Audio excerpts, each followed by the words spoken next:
Out across the marina, you've got the hotel which the cars will scoot under, trying to avoid the walls, of course, and you've got all of the boats and yachts. There's some lovely ribbons just fluttering around in the relatively aggressive breeze. There's a couple of people in very bright pink t-shirts under an awning. They look like they're getting ready for a barbecue later on, and it definitely feels a little bit like the end of term, because of course this is the last race of the season, and Jack Nicholls, what a season it's been, and it just keeps on delivering. We thought when the championships had been won, it would kind of just settle down, but no. Yeah, I mean, it's not been the best season on record, has it? But there's certainly been plenty to talk about since the championship got wrapped up. We were struggling a little bit in Brazil after the sort of cost cap thing had died down, but then Brazil brought up a whole load of new stories with Mercedes taking the win and internal whatever's going on at Red Bull, so plenty to talk about at the final race of the season. The people in the pink shirts, by the way, are now clapping because I'm talking about them and they're listening to us. How funny is that? Very excited. Hello. There we go. I'll just wave. I'll move away, otherwise you'll hear me on their radio, which is slightly later than us talking normally. Yes. Right next to you, we the legend that is John Watson. John, what have you made of this season? We haven't spoken to you this year, really, on the air. Well, Jenny, good morning. It's been first of all, where has the season gone? I mean, it started in March, and literally, it's gone in the blink of an eye, and here we are, 22nd race of the season, back in Abu Dhabi. As you say, a very much end of term kind of atmosphere with all the championships now basically, apart from, of course, the key championship is who will actually finish second in the Drivers' Championship, and I'll leave that maybe to you to develop. Oh, and develop it will this weekend, I am sure, because there's plenty of controversy circling around this paddock. And points-wise, by the way, just to remind you, of course, Max Verstappen leads the championship by a country mile, 429 points at the moment. And then Charles Leclerc, currently second place with 290 points. Sergio Perez also has 290 points, but Leclerc, by nature of count back, would be second place if they ended level on points, which is very unlikely to happen, because points will be given out this weekend, and unless both of them fail to score, they can't end up on the same amount of points. Andrew Benson, BBC's chief F1 writer, my word, the last few days have whipped up a storm, haven't they? Indeed they have, Jenny, and most of it's revolved around Red Bull, hasn't it? Yes. So they're in a bit of a PR pickle at Red Bull after the team orders controversy in Brazil, which has rumbled on to this weekend. Red Bull put out a statement which some of the facts in inverted commas which were included in that statement were immediately proved to be wrong. Yeah, Verstappen and Perez insist that everything's good and they're best buddies again, but yeah, bit of an implosion over there at Red Bull. They've actually had a catastrophe on a PR front on a number of levels, haven't they, since they won the championship with the budget cap announcement and now this team orders fallout. So let's see how that develops further after this. Yeah, we certainly will. A couple of minutes till the start of the session. A reminder, we have plenty of drivers coming in to do free practice 1, 8 in total. And the 20 drivers who have a full-time gig in Formula 1 went out yesterday for a dinner. 20 of them, which is amazing because it's the first time I think they've all gone out for dinner in a long time. Really nice to see. Apparently, Lewis Hamilton picked up the bill, and it was his idea, and it was all to say thank you. He paid the whole bill. He paid the whole bill. Wow! I love the way that you're so surprised. You always pick up the bill for all of us when we go out. Oh, what? It's what you do. It's what he does. Clearly. Well, you know what? That's the only scenario in which Lewis Hamilton and I are similar. You're not wrong there. 8 drivers. Jack, do you want to run us through who's in, who's out? Yes. So we have got Pato O'Ward. He is going to be in the McLaren instead of Lando Norris. Liam Lawson's in for Max Verstappen at Red Bull. Jack Doohan's in at Alpine instead of Alonso. Robert Schwartzman's in at Ferrari instead of Carlos Sainz. Pietro Fittipaldi's in for Schumacher at Haas. Felipe Drugovich is in for Aston Martin in place of Lance Stroll. Robert Kubica is in for Joe at Alfa Romeo. And Logan Sargent is in for Nicholas Latifi at Williams. The session is underway. For those of you wanting to sync up with the television, we've got 59 minutes and 53, 52, 51, 50 seconds remaining. and everybody heading out onto the circuit. Straight out goes Felipe Drugovich in the Aston Martin as the current Formula 2 champion. Even with racing to come this weekend, he's won the championship already and getting his first weekend taste of action out there. And I've quite liked this rule, John, of you have to do so much young driver running in sessions. And okay, quite a lot of them have saved their last ones to the last minute, but it's nice to see young drivers getting a bit of an opportunity. Well, because the way Formula 1 has changed over the decades now, the amount of track testing teams used to be involved in is now gone. You've got very limited amount of track time available. So how do the youngsters that are coming along get the opportunity to get behind the wheel, apart from doing the sim work, to get experience of driving a Grand Prix car? And by having these various sessions throughout the season, culminating here in Abu Dhabi with 8 young drivers, all with dreams, aspirations to find a permanent seat in Formula 1. Well, that in itself is not going to be easy, but there will be maybe 1 or 2 of them might find their way in sooner than later. Hashtag BBC F1 on Twitter and f1@bbc.co.uk on email if you have any comments, which I'm sure you do, or any questions from Watson, then do get in touch as well. For any of our younger listeners, 5 times Grand Prix winner John Watson, including the 1981 British Grand Prix. Felipe Drugovich looks like he's doing is it him or Vettel? One of them has got a big aero rake on the rear left of the car and look like they're doing a sort of straight line speed test. I think it must be Vettel, because Drugovich is coming through the final corner now and looks as though he's carrying on his way. Here's Pato O'Ward on the radio. Something's going on with the car. Okay, understood, stand by. And that's always a shame, isn't it, when you go out there for your run and the car breaks down on you, and he's really struggling to get kind of any drive on it, and as it's driving along, it's sort of hopping up and down as he comes out of turn 5. Well, it's coming back basically in limbo mode, so very disappointing for Pato O'Ward, who I know was so excited about getting into the car to do actually a full-on practice session in a Grand Prix car. He'd been promised it. Listen to what it says. Pato, we will need to box this lap. Yeah, copy, box. And Pato, keep it in 2nd gear, please, and avoid shifting.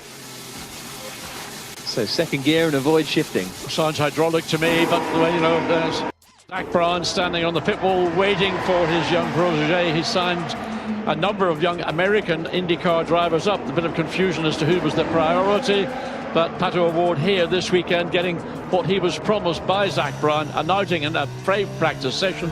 And I really would love to see that kid, because he is very, very good indeed. Yeah, quite a lot of exciting young talent in IndyCar, isn't there? Liam Lawson in the Red Bull coming over the start-finish line and down in towards turn 1. Now, he's a driver who maybe got overlooked, I suppose, a little bit by Red Bull, considering that they've signed Nick De Vries for next season instead of Liam Lawson, who's part of their young driver program. Lawson down in 7th in the championship coming into this final weekend in Formula 2. One in Jeddah, Paul Ricard and Spa, so he's got some wins on the board, but sort of hasn't really had the overall consistency this year. So maybe another season in F2, then maybe he can make the step up into AlphaTauri. We'll wait and see. But that Red Bull young driver program a little bit more sparse than it has been over the last few years. Maybe not in the ideal place. A lot of young drivers have had very poor experiences in that Red Bull program based on the history, but certainly Liam Lawson currently, you see purple in sector 2, that's the middle sector here in Abu Dhabi. But what a responsibility to be behind the wheel of the car that will be driven later this afternoon and tomorrow and on Sunday by the new 2-time world champion Max Verstappen, who is a bit of a shrinking violet right now because he's been very quiet, not saying anything about all these terrible stories that have been culminating around what happened in Brazil. Yeah, absolutely. We'll get on to the whole Red Bull fallout a little later, I'm sure about that. Lawson coming out of the final corner and across the line, and it's the other Red Bull, Perez, that goes to the top of the times on a 1 minute 28.926. He's half a second quicker than Esteban Ocon. They are both on the soft tyres. Lawson's gone out on the hard compound of tyres. Charles Leclerc is 4th. Also on the soft tyres, and Bottas is 5th on the mediums. Hamilton is 6th at the moment on the hard tyres as he comes through the middle sector. So comes into that left-hander now at the far end of the circuit at turn 5 for Liam Lawson, and then heads down the back straight. So O'Ward is still not back in the pits at the moment. It's taking him so long to get around the lap because he's in that sort of home mode.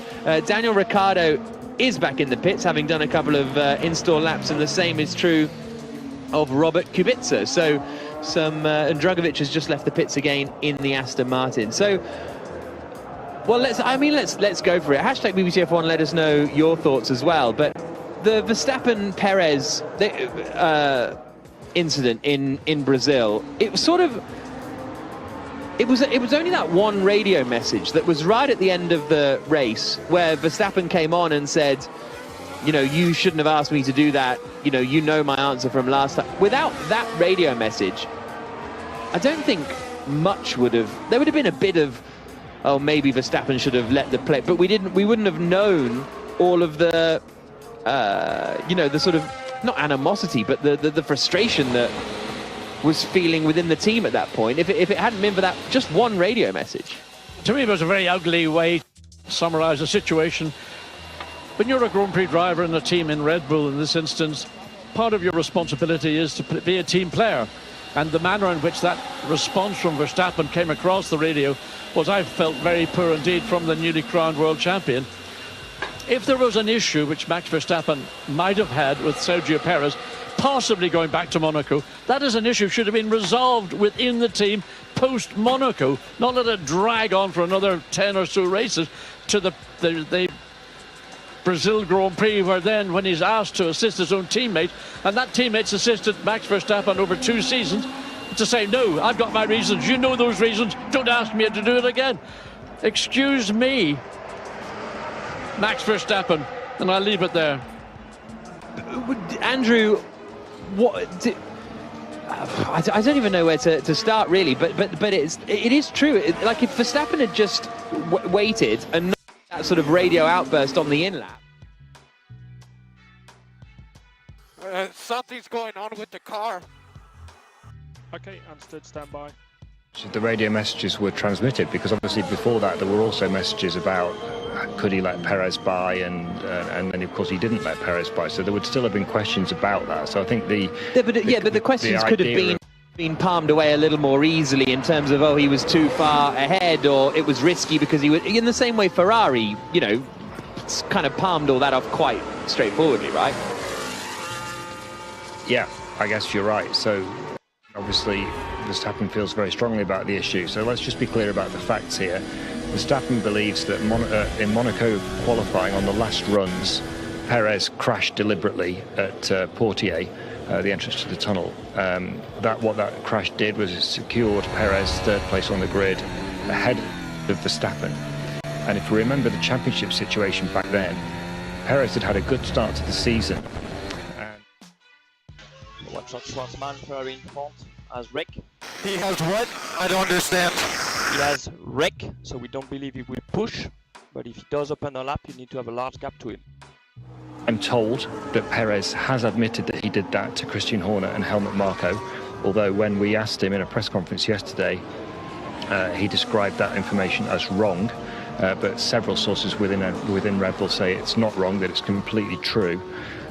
What's even more interesting, I think, is that after Brazil, Red Bull put out a statement saying that what all their communications were with the drivers have sat down now after the race, they've discussed it, everything that happened, and they've cleared the air. Actually, according to Perez, in Brazil, they only discussed what happened in Brazil, and they've still not talked about Monaco, which I find quite extraordinary. And it's very clear that although they say that everything's resolved, Verstappen's still unhappy about. John, let's do a back off lap. Yeah, everything feels okay. There's a bit of bouncing between 2 and 3. It's a little bit unsettling. Maybe it'll get better as the track grips. And other than that, it's fine. I'm just struggling with a bit of front locking into 12. I'm not sure what's going on over there. Copy that. So we have Kevin 6 behind. He's on a put. Okay, what's going on over there? For them, it was an importance issue because Verstappen and Perez were running one behind the other. And in the closing lap or laps, it would have been no problem whatsoever to allow Perez to overtake Max, purely to give him a marginal advantage over Charles Leclerc, who is on equal points, albeit he's got a win advantage over Perez. So it was work as a team. It is a team sport. You've won your championship. There was nothing to be gained by not doing it. And so I go back to this thing, harbouring a grudge from something. So I would say turn 6 straight line braking is the main difference where we can do a bit better. And pull to goal last sector for the next. Oh, it's unfair. People are writing about my mum, my dad, my girlfriend, my dog, my cat, my chimpanzee or whatever it is he has. Grow up, Max. You should have behaved better. 49 minutes to go. Jenny?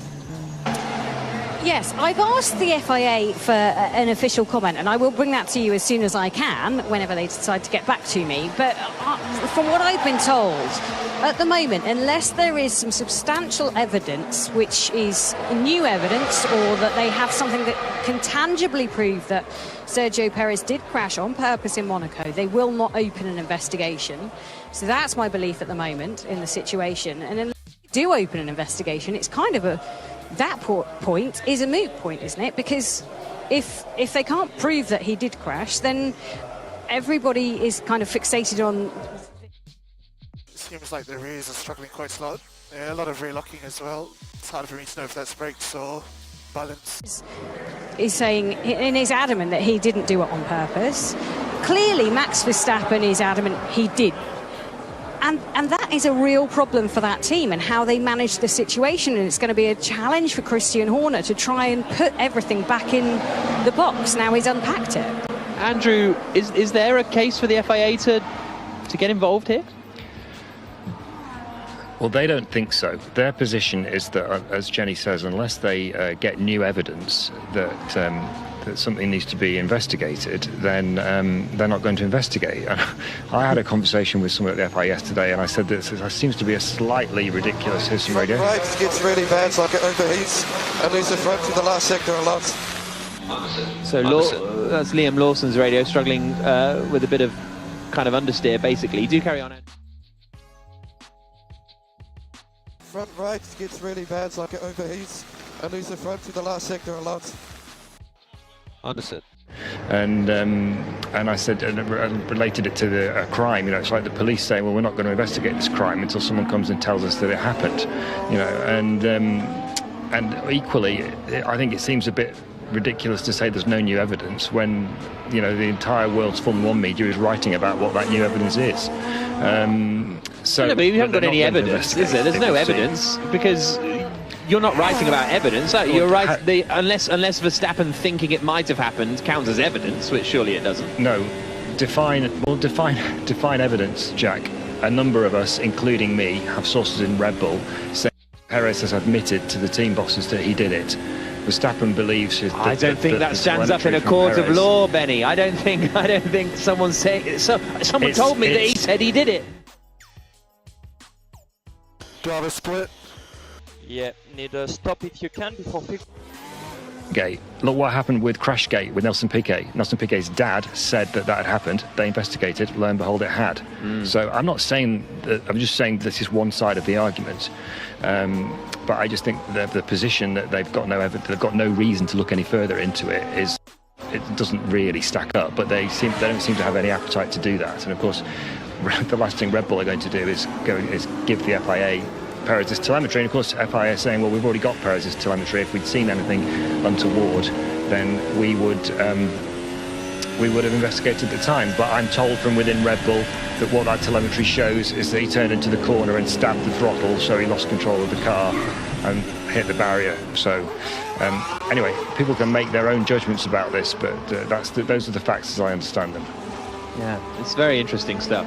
Messy, it's very messy. Yeah. I mean, you're going back such a long time. The telemetry would tell the story if there was a story to be told. But going into Portier, turning the steering wheel, hitting the throttle when you're trying to improve your qualifying times, and then for that to be construed to be a premeditated act to affect everybody else in the field, to prevent them from improving their times for the grid. Remember, Monaco is one race in the calendar where overtaking is a luxury and very difficult to do. just on that, so I spoke to a senior engineer this morning, and they said that they had quite a large amount of sympathy for Sebastian Vettel, and I was like, really? Tell me more, because that's not Sebastian Vettel. Sorry, I'm stood in front of his car. Okay, I was absolutely baffled then. Yeah, we were really going on quite a confused. tangent. I apologise. I'm literally looking into Vettel's eyes, and they're doing. It looks like they're doing some work with the exhaust pipe at the moment at the rear end of his Aston Martin. I digress. So yeah, Max Verstappen, because they said if you can imagine a driver, and John, I'm sure. Okay, can you go briefly recharge on, and then scenario 3, please? While driving one of these amazing Formula 1 cars, they've got so much adrenaline coursing through their veins. If you haven't already sat down with your drivers ahead of a race and said, right, if X happens, you are going to have to swap places. If they haven't shaken hands on that and got the agreement there before that race begins, before you put the driver into the most adrenaline-fueled situation they'll be in, then you can't do that. You can't just drop it in and say to a driver, right, swap places then, because it just totally goes against the grain. It's not on, said engineer. And they also said you can clearly, if you look at the telemetry, tell. And it might not be that who is not a telemetry queen and an expert would not be able to tell, but they said you will always be able to tell if someone's dumped it on purpose, because you know how your driver drives. So I'm pretty sure within Red Bull they 100% know whether he did or did not drop the car on purpose as he went through Portier. Yeah, it's very interesting, and I mean there is a point that, you know, if they hadn't discussed it before, if they'd all agreed, because coming into this weekend, it's, you know, seemingly agreed that if Verstappen can give a position to Perez, then he will, and that appears to be the deal, as it were. But if that wasn't discussed before Brazil, can you just spring that on a driver? I would be very, very surprised if a team at the scale that Red Bull operates, that those kind of circumstances would not have been, spoken about, because it's blindingly obvious that while Max Verstappen is the world champion, there's a battle for second place in the championship. The team here, watching now Sergio Perez, trying to get him up into a slightly more solid provisional second place to try and consolidate that to take second place. I cannot believe that there was never discussed. I'm flabbergasted that the team would not have brought it up. Yeah, I agree. It's a very bizarre one. 42 minutes and 10 seconds remaining. Perez has just gone quickest on a 1 minute 27.8, 600ths quicker than Charles Leclerc. Liam Lawson's gone third fastest currently on a hard tyre, whereas Perez is on the soft. So that's a pretty decent lap from Lawson. Ocon fourth, Tsunoda fifth, Albon, Bottas, Gasly, Doohan and Sargent the rest of the top 10. Jenny? Yes, I am at Sebastian Vettel's car. They're just putting the bodywork back on. I gave a little clue to that by getting it totally wrong. But underneath his Aston Martin, they've got a lovely Danke Seb from all of us. And that's kind of just as you go into the garage. And I'm guessing that the names of everybody in the team, potentially, or people that have paid to be on his helmet, which is called the final lap, make up the writing of Danke Seb. He's also... DRS. So this is on the aggressive side on the flap setting, so tribe as discussed. He's given him his first ever race suit from karting and his first ever helmet, and they're actually hanging up just at the back of the garage. He's been in this game for a very long time, let's put it that way. He's grown a bit since his first karting outfit, which actually green, like a faded Aston Martin green with 2 yellow stripes across the chest plate and then orange cuffs on the arms and legs. Lovely. Did you have your first racing suit? Jacko, I do. And I bought it in 1964 from Paddy Hopkirk Accessories, Motor Accessories in Belfast. And it's a burgundy colour, a single very thin layer of cotton. Still got it in my attic in my house in Oxford. And I have to say, Jenny wouldn't even get into it. Really? Because I was, in terms of height, I was the same height I am now, but I was skinny as a rake. Really? And I mean, I look at it now and think, how did I ever get into those? Well, I did, but I keep everything. Nothing gets away. 40 minutes and 7 seconds left on the clock. RW Clip says, late tuning in and I hear John Watson, thought I was listening to GT World Challenge. No, but Andy Soucek was in Austin for the Grand Prix. That was a strange one, bumping into Andy Soucek in the in the paddock, but no GT racing here. Just F1 free practice, and Perez is quickest, and he's back in the pits. Ocon is 4th quickest, Tsunoda is 5th, Albon, Bottas, Gasly, Doohan and Sargent the top 10. Ricciardo in 11th, Hamilton 12th, Kubica 13th, 14th, Magnussen 15th, Russell, and then Fittipaldi, Schwartzman, Vettel, Drugovich. Pato O'Ward's back out on circuit, so that is good news for the McLaren driver. Absolutely, just got a quick glimpse of the two McLarens coming down, exiting out of turn 5 onto the first of these 2 long straights here in Abu Dhabi. Both have got DRS zones on them, and that long... just compared to Esteban, you're turning in a little bit earlier into turn 9 compared to Esteban. Of any Grand Prix circuit, getting up to over 200 plus miles an hour, but anyway, we've got the chicane, overtaking opportunities on a circuit which has always been a tricky overtaking circuit, and in spite of the changes that were introduced in 2021, down at the exit of turn 4 into now 5, and then at the end of the second of those 2 straights into turn 9, still a tough circuit to find a way around a competitive car. Yeah, did seem a little better last year at times, didn't it? It certainly seems a bit more flowing now. Liam Lawson, ooh, he's forgotten where his pit box is. Here's his radio. Can we push? Sorry, I'm used to driving further down. So he's not used to the first pit box, Liam Lawson. No, it's understandable. You come into the pit lane and there you are. There's Red Bull. But you're thinking maybe in your Formula 2 days, or maybe Formula 2 this weekend, he might be further down the pit lane. So that's all part of a learning process as we look. Pato O'Ward now running. Can we push? Sorry, I'm used to driving further down. So look forward to seeing what this young Mexican driver is going to deliver, because it's not going to be measured against Danny Ricciardo, who is out on track, but measured against Lando Norris, who will be the incumbent driver in the McLaren team next year. Yeah, Ricciardo 13th quickest at the moment. Speaking of incumbent drivers next year, Logan Sargent, Jenny, 9 laps on the board. Yes, I'm just in front of his number 45 Williams at the moment, Jack Aitken, who was on the podcast yesterday with us, lurking at the back of the garage and trying not to fall asleep. If you heard him yesterday, you'll know what that's talking about. But Sargent very much in the car and is hoping for another clean run out there today. So for each practice session that he does, if he keeps it clean, does a certain amount of kilometres, then he gets himself an extra point on the FIA system. And that could be crucial, because he is in at Williams next year, as long as he...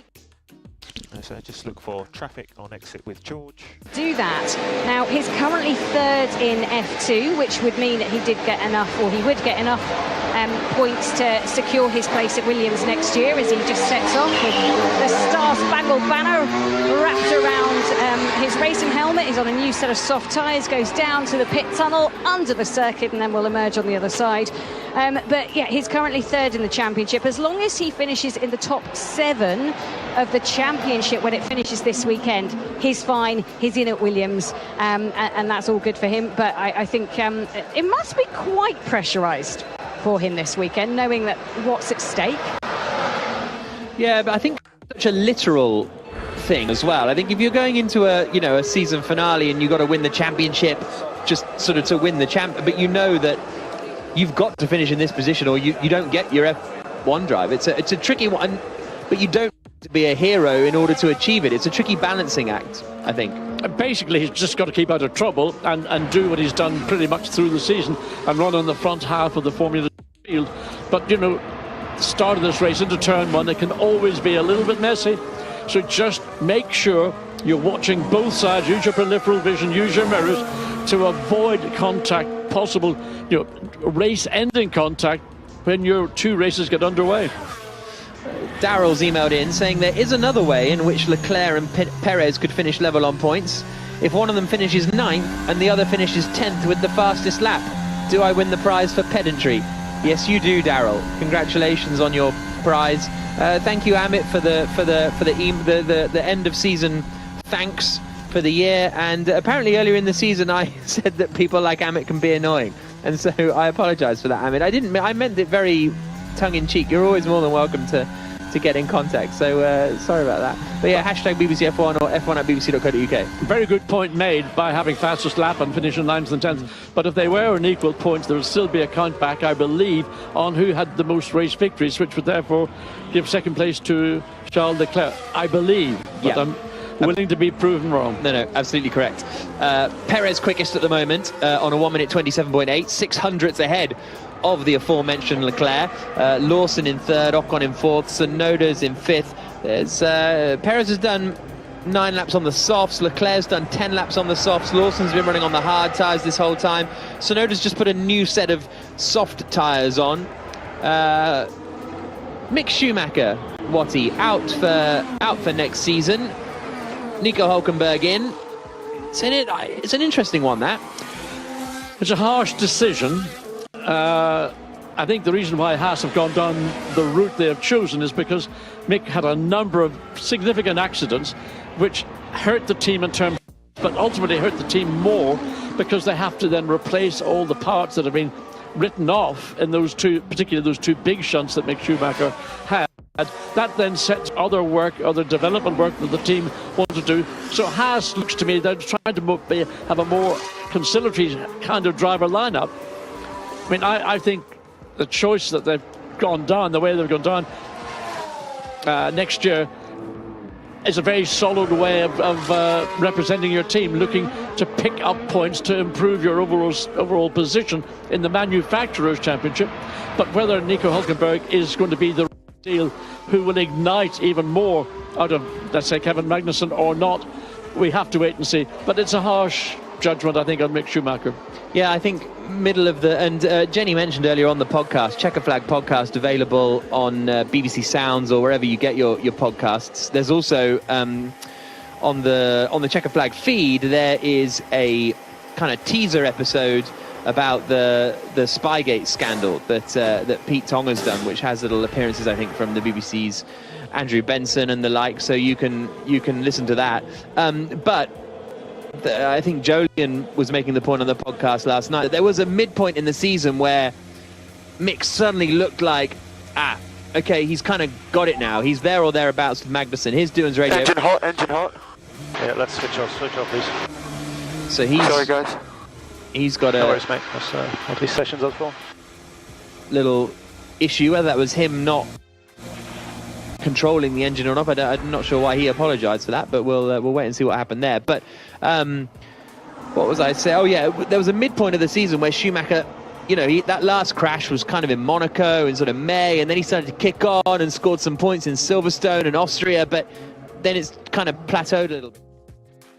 Okay, we can see a bit more understeer now. We're trying to work out where it's coming from. Going back to it, Haas is a team that needs to score as many points when the opportunities arise. They may occasionally get through to FP3 and then get the benefit of a good grid position, but if they're not going to have that, they're starting in the middle or maybe at the back of a grid, they then have to focus on doing everything they can to get points. And it's the potential that an inexperienced driver, in relative terms as Mick Schumacher is, against a very experienced challenger like Nico Hülkenberg, who has done many, many seasons and has got what I would call a good Formula One head or brain.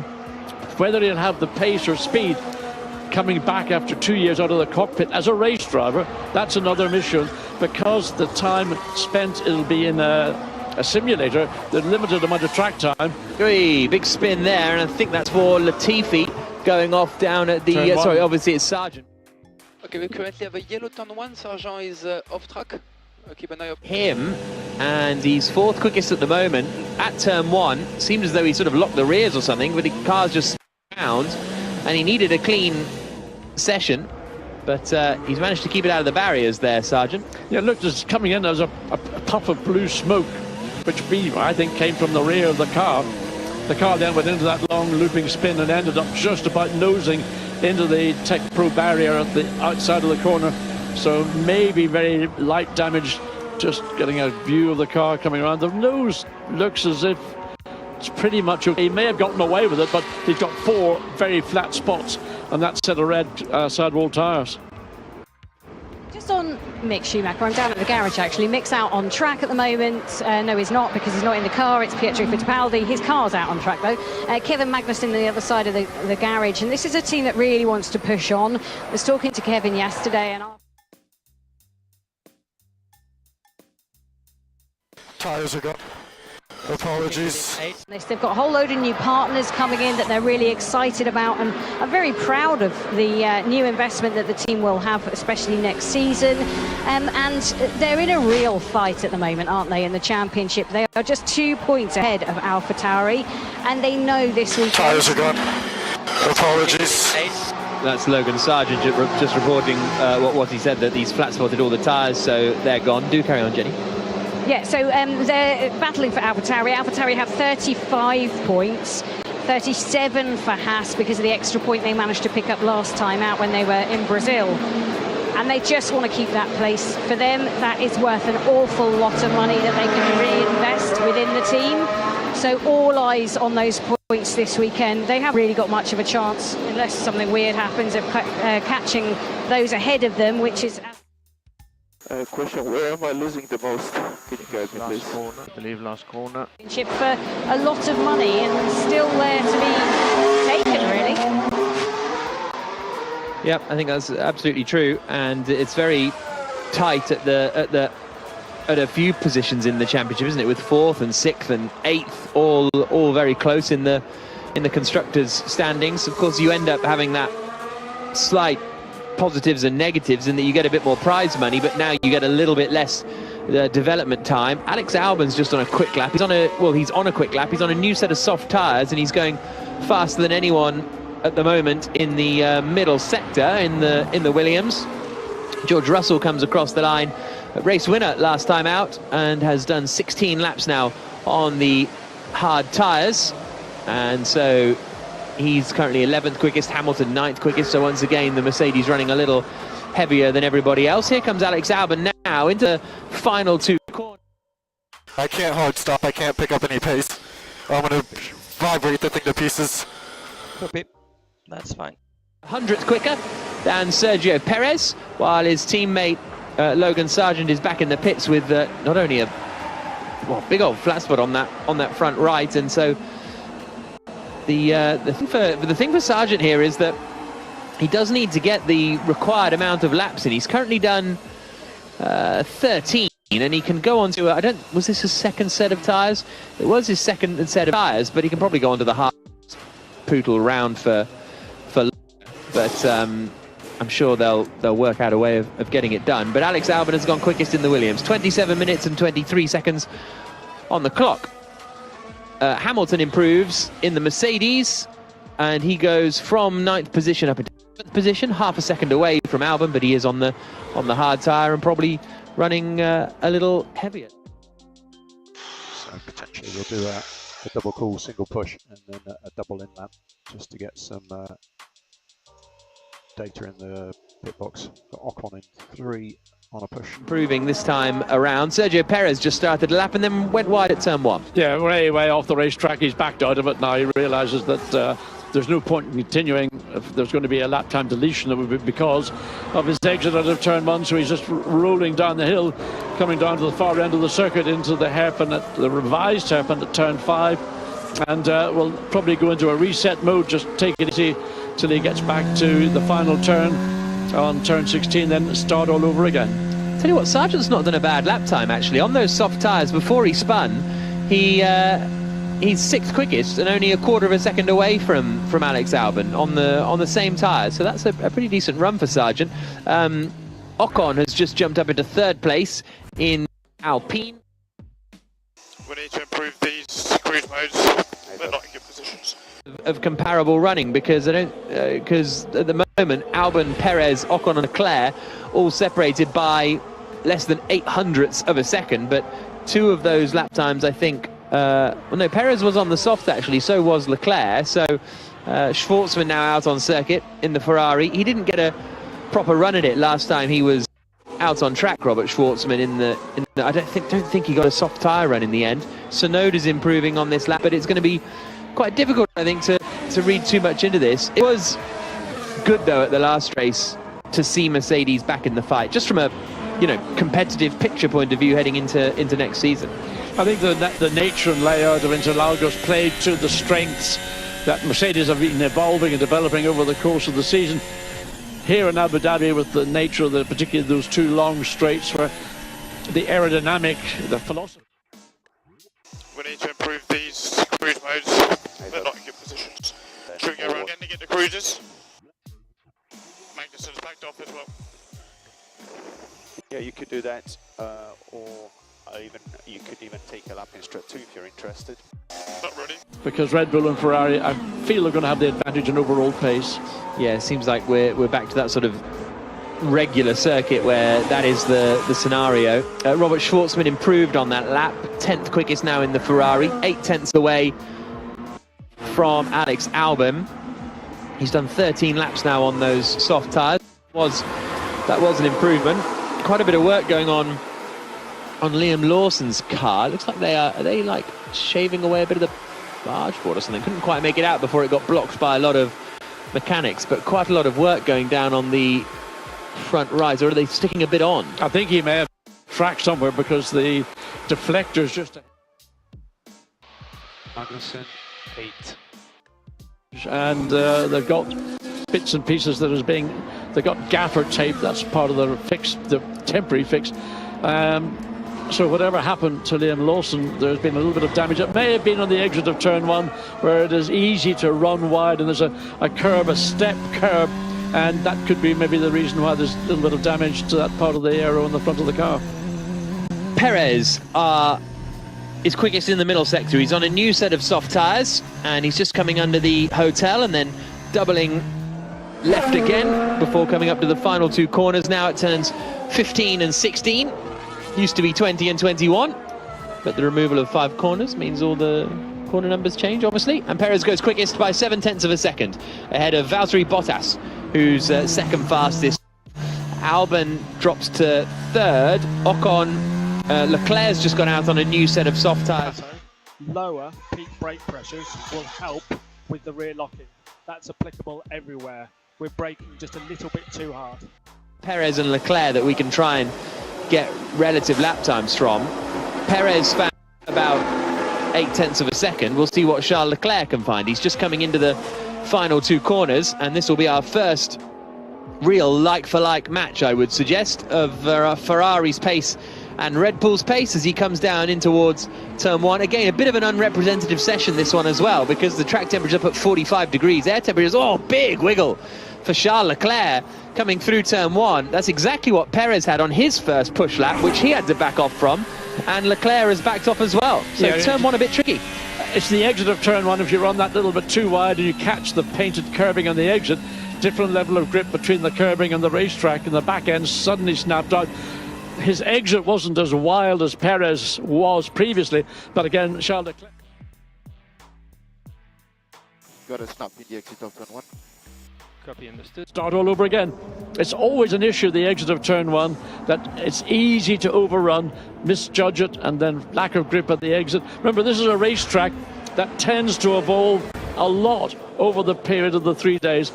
Also, going into the evenings or the later session this afternoon, track temperatures will be different, ambient temperatures likewise will be different because you're going into darkness.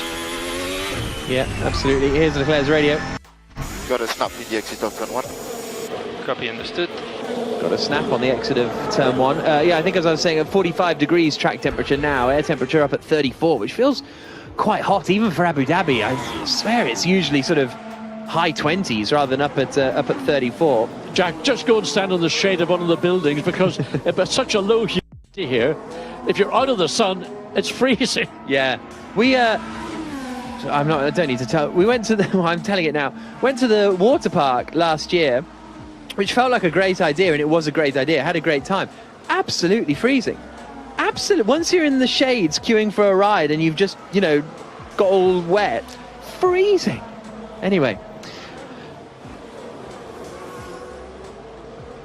Sergio Perez is quickest at the moment, Tom, 1 minute 26.967. He's 7 tenths quicker than Valtteri Bottas. Charles Leclerc in the Ferrari just tried to do a lap but made a mistake at turn 1, so he's going to go again. And we haven't seen the representative pace yet from the Mercedes either. So 20 minutes to go in this session.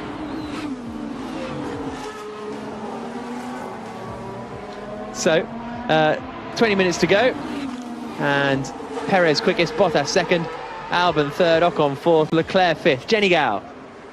Yeah, just made my way up to the number 28 car, and you're going, 28? Who's that? It's Pato Award.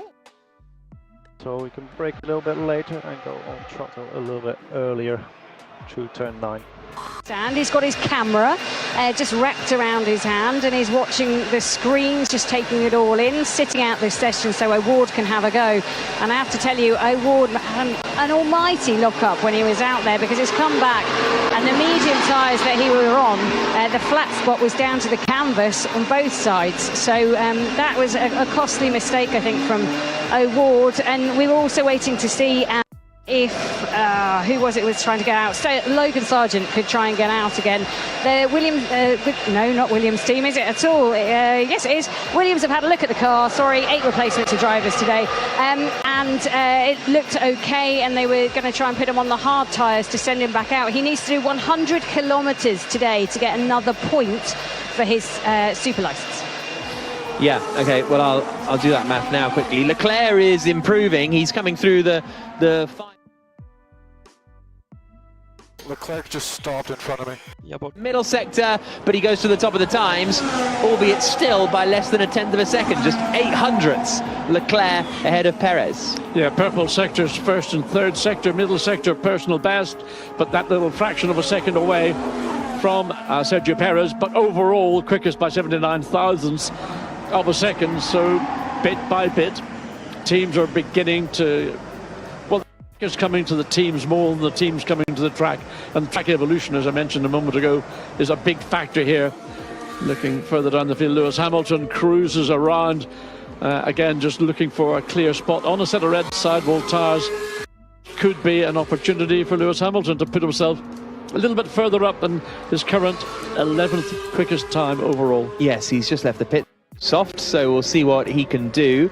19 laps is what Logan Sargent needs in order to hit his 100 kilometres goal, so that is another 3 laps, so he should be able to do it, and that will help him towards his super licence points for next season, as Hamilton just keeps out of the way of Esteban Ocon, and we'll see what Hamilton can do on this run, whether he can get up in the mix with Leclerc and Perez. Kevin Magnussen into turn 1 has just had a big lock-up on the left front, and then therefore went a bit wide.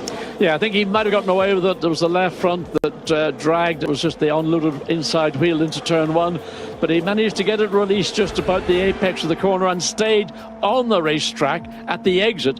So good job by Magnussen to basically recover from a minor lock-up into turn 1. Here comes Hamilton, down in towards turn 1. So let's watch this lap as he swings into the left-hander. No troubles for him through that first corner.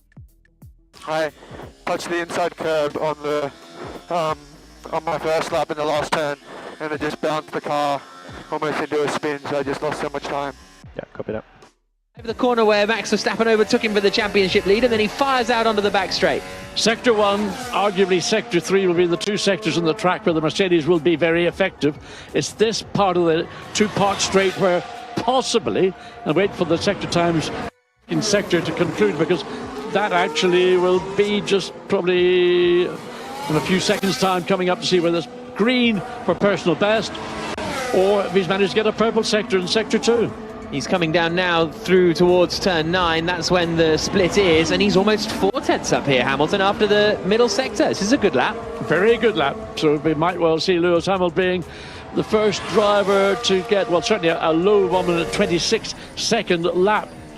And so into that final sector. Okay, Pierre, good effort. Given the first lap on the fast tyre, very good effort. But only by a fraction. 2 more corners to go for Hamilton in the Mercedes. Fires it into the final corner at turn 16, sliding as he does so, but he goes quickest by 1/4 of a second. So Hamilton fastest on a new set of tyres, and presumably a comparable lap that to Leclerc and Perez, and he's 1/4 of a second clear. He's done it a few moments later than the times from Leclerc or Perez. So again, this thing of track cleaning up, so your car completes a lap, or all 20 cars complete laps, the track will improve. Also, ambient temperatures, or maybe they've peaked track temperatures likewise, so maybe it's becoming slightly more favourable to putting in those quick laps as the session runs down with about 15 minutes remaining. George Russell is just starting a flying lap now in the other Mercedes. He's coming through sector 1 and he is quicker than Hamilton. Okay, nice one. Literally as soon as I dropped the clutch, he said stop. Yeah, it was traffic, mate. You reacted well there, mate. Yeah, that's okay. Yeah, I just have no knowledge about these tires and I am screwing up a lot of places. So that's Robert Kubica being asked, do you need one more push? He's like, well, I'd like to. That'd be good.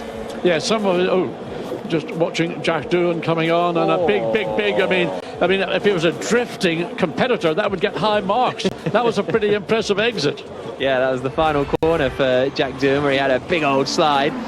Russell through the middle sector is slower than Perez and Hamilton, but he's still on for a personal best here, Russell, but he's down in 16th position. But it's whether he can get up and beat Hamilton. He's into the final sector now as he turns right at turns 12 and 13, and then left at 14, and then the final quick right-handers at 15, slowing down into 16 and then out across the line, and Russell goes second fastest. So quicker than Leclerc, slower than Hamilton by 0.2 of a second. But Mercedes looking, it's free practice 1, but positive. Jack, I may have to revise my prediction that the Mercedes will be outpaced by Red Bull and Ferrari. Those are two very strong runs from Lewis Hamilton and George Russell. It was very funny yesterday. Lewis Hamilton, the team, generally trying to play down their chances of doing well this weekend, saying, oh, it's not really our kind of a track, you know, we know we're up against it. And George Russell came out saying, well, I don't know why it wouldn't be our kind of track. Look at the car, look at it last time out, look at it the time before, we're doing all right now. So I'm going to bank on the George Russell side of Mercedes and go with they always like to play it down, they don't like to be too confident coming into a race weekend, they play down their chances. I just have so much honesty, I was already doing it, I'm going to box this start, maybe. Against Ferrari, okay, Red Bull straight line speed still seem to be quite perky, but I don't know how easy it is to look at that car and decide how fast it really is, what its potential can be now. The thing I think, Jenny, is going to be important in qualifying is getting that single clear lap, because if Mercedes can display the pace they're doing right now and translate that into qualifying on Saturday, if they can get grid position, it's always been the history of this racetrack that grid position determines your finishing position. So if you can start in the front row of the grid, there's a good chance one of your two cars might win the race. And likewise, if you're second or third row of the grid, that'll dictate possibly where your finishing position is going to be. Andrew, if I can bring you in on this, if you're available. He's in the media centre, so I never know whether he's there or if he's like gone to get a coffee or something. But Andrew, whenever Mercedes have been quick before, it's sort. Okay, in terms of sectors, it was just 0.5 down on Checo in sector 1. It was 1.5 tenths in sector 2. And the same sector. Or this specific altitude, or this.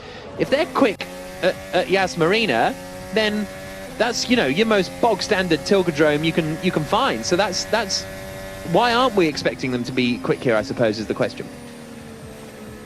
Well, I think it's a question of who wins, Jack. Hamilton is reflecting the sort of general view of the Mercedes Who engineers. are we, Andrew? That's a deep question. I like it. Who are we as people? It's very interesting. He's reflecting the engineer's view, which is that the car's still a bit draggy, and so there's 2 long straights here in Abu Dhabi, and so they expect to lose quite a lot of time to Red Bull on those straights. Having said that, it's in terms of your question about specificness of circuits, what's become clear as time's gone by since Mercedes introduced their upgrade in Abu Dhabi, which was not only an aerodynamic upgrade, but in Austin, yeah, they took quite a bit of weight out of the car, and the car's mass has been one of their problems this year. It's become apparent that they've made quite a significant step forward with the car, with that upgrade. So it was competitive in Austin, where they didn't win, but they were in contention after Verstappen had his pit stop problem. But they didn't think Austin was going to be a particularly great track for them. They did think Mexico was going to be a good track for them, and they were absolutely competitive there. And actually, I think they they were pretty clear even on the race weekend that they messed up the strategy in terms of tyre choice in Mexico, and I think as more time's gone by and they've done more analysis, they do actually think they could have won that race. And then in Brazil they were absolutely flying. And one of the interesting aspects of Brazil actually was that they weren't losing the same. Did anybody improve on their second lap, or is it quite a big delta? Currently no improvements on second laps. Copy that. At the race, and I said I mentioned that looked to be the case, and he said, yeah, we noticed that too, but we're not really quite sure why. I think the overall scenario is that they've now got a properly competitive car. Some people are even talking about it as being the fastest car in Formula 1 at the moment. I'm not quite sure whether that's clear. I don't know whether Red Bull have turned anything down.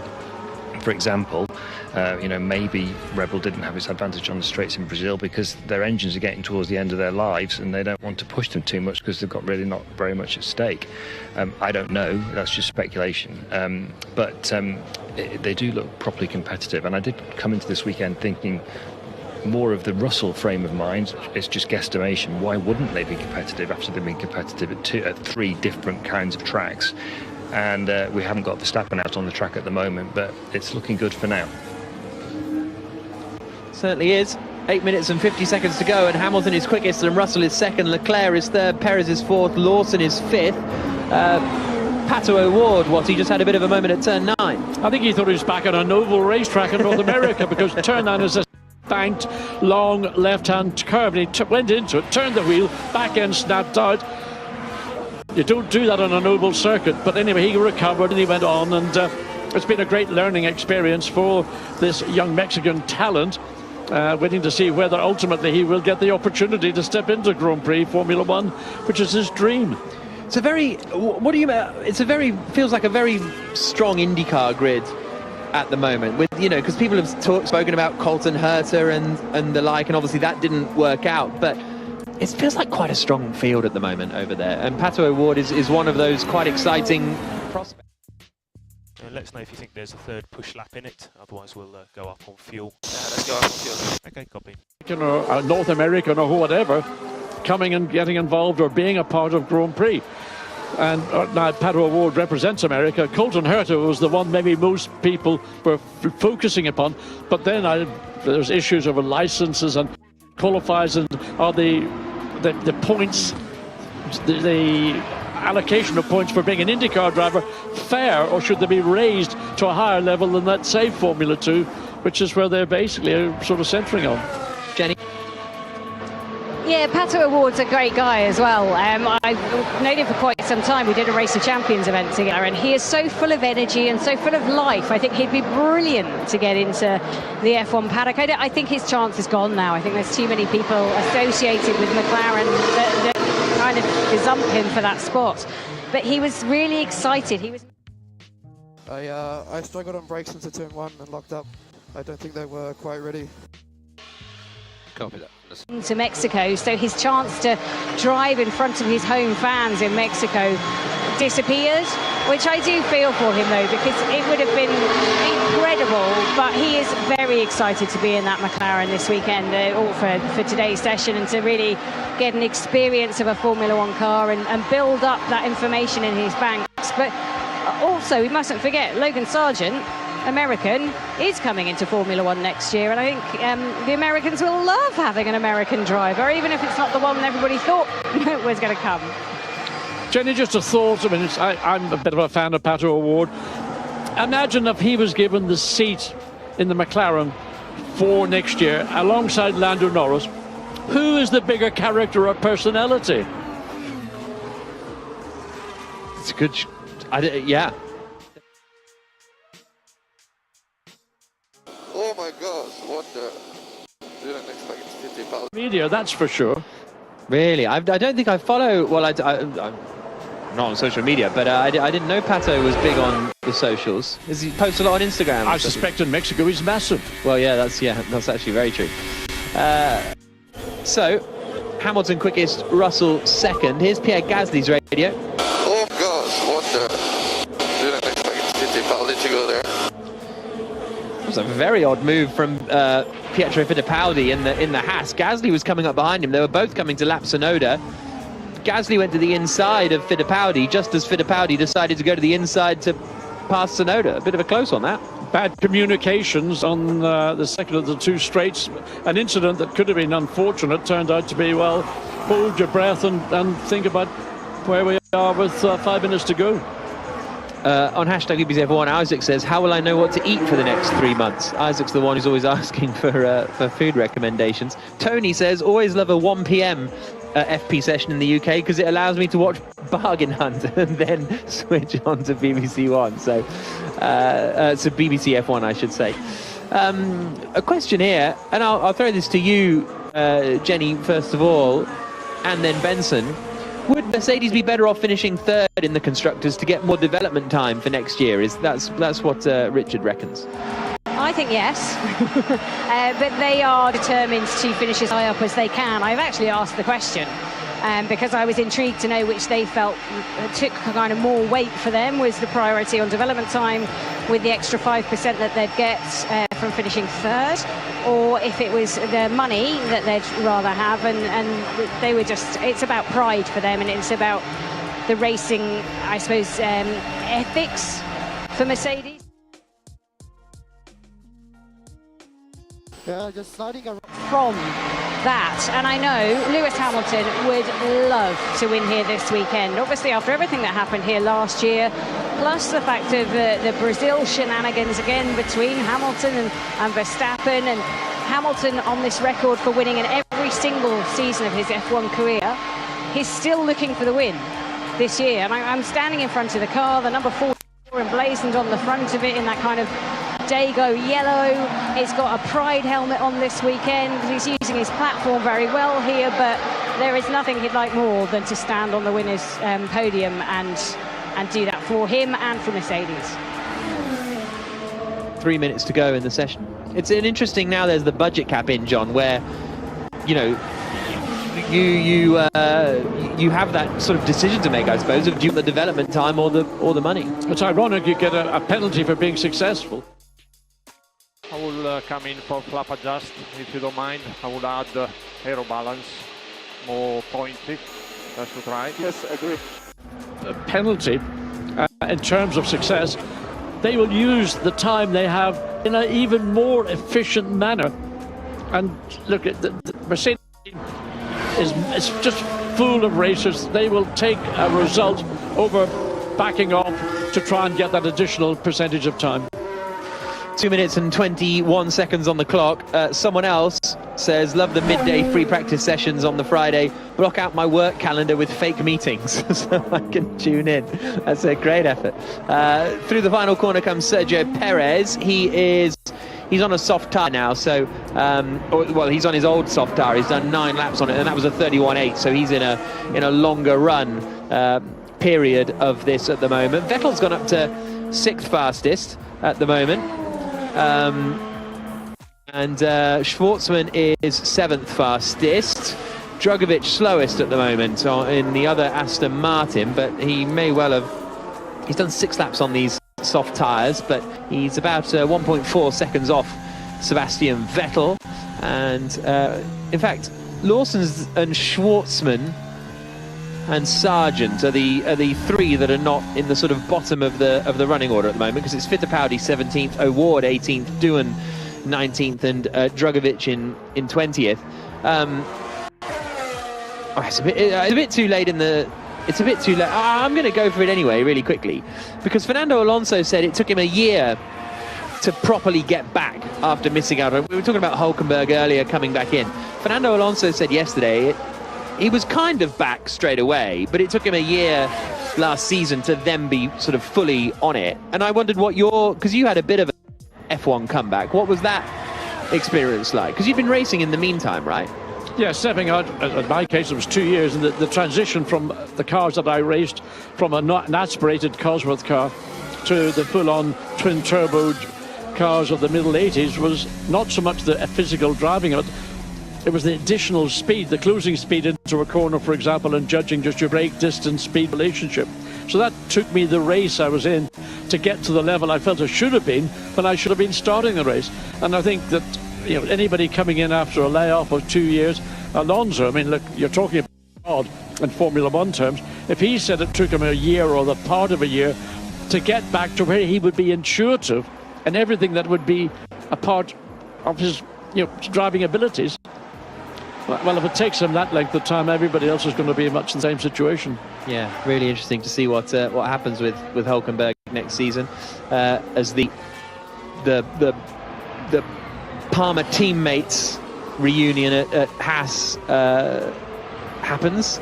Checker flag is out, and Hamilton is going to end the session quickest for Mercedes then on a 1:26.663, 0.2 quicker than George Russell. Second quicker than Charles Leclerc in the Ferrari. Sergio Perez in fourth position and Liam Lawson in fifth, only 0.2 away from Sergio Perez. Vettel sixth in the Aston Martin. Robert Schwartzman seventh for Ferrari. Eighth is Daniel Ricciardo in the McLaren. Ninth is Valtteri Bottas and 10th is Alex Albon. Felipe Drugovich just had a bit of an odd moment coming into the final corner. Was he trying to get out the way of someone? I think he was. I think suddenly there was a McLaren behind him and he dived out of the way of I think it was Ricciardo. But at the sort of last minute, really, didn't quite have the information that Ricciardo was arriving so fast. As soon as Drogovic was about to prepare for a lap, saw the McLaren in his mirrors. Went a bit on the curb, second to last corner. The one before. Okay. Understood. We'll have a look through that. The benefit of seeing it on screen. So I think I got to Ricciardo in 8th, 9th is Bottas, 10th is Alex Albon, 11th for Gasly, 12th for Ocon, 13th for Tsunoda, 14th for Kubica, 15th for Logan Sargent, and then it is Magnussen, Fittipaldi, O'Ward, Doohan and Drugovich, the 20 drivers. And that is free practice 1 done. Obviously no Verstappen in that session. He was one of the 8 drives to sit it out, so he'll be back in free practice 2 in a more representative session. John Watson to come later on this afternoon, because the sun will start to set and the track temperatures will decrease. Yes, and look forward to seeing Max behind the wheel of his Red Bull. Liam Lawson has brought it back in one piece, so some of the tyres maybe a little shabby, but nevertheless Max, no doubt, one flying lap, he'll be back where he normally is. It's hard to get a real gauge. Yeah, this lap it felt I have more honesty and a bit of less traction, so it was tricky to put everything in. Yeah. So I would, if I'm absolutely speculating, well, please do. That's what we learn. I'm saying Verstappen's topping that session, but by a 10th ahead of Hamilton and Russell, and then Leclerc, and then by that, my logic there is he's maybe 4/10 quicker than Perez and 9/10 quicker than Lawson. You know, so I think we'll see what happens come FP2 later, but I would suggest that it could be a Hamilton, Verstappen, or let's say a Mercedes, Don't say it. a Mercedes Really? Verstappen fight for the front here. But you know, we got a long way to go. But that was certainly way more encouraging for Mercedes than we probably expected to be honest. That Austin update, as Andrew was saying earlier on, looks like it's, you know, really done the job. Good stuff. We've just got under 2 minutes, and Watty, I wanted to ask the question. We'll have to do it relatively briefly. We can get stuck into it a little bit more later on. But driving style, when it comes to Verstappen on Hamilton or Verstappen on anybody else pretty much in Formula One, what do you make of it? Concerning, because I think there is something between Verstappen and Lewis, not Lewis and Max, which I felt was a throwback to what we saw in Brazil when they came together at the exit of turn 2. It was a throwback to what I watched in Monza 21 when Max made a move into a closing gap into the chicane at the end of the main straight. It was a no-brainer. It was never going to work.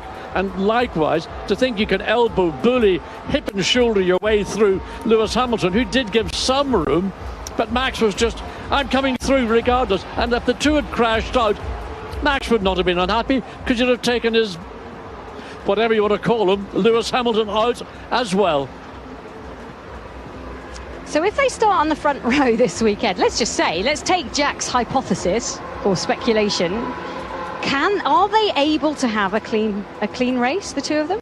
It will depend which of the two would start in pole position, because traditionally here in Abu Dhabi, the driver on pole position is the driver who gets into turn 1 and usually is enough of a car length ahead, so hopefully there wouldn't be any contact, but you never know with those two.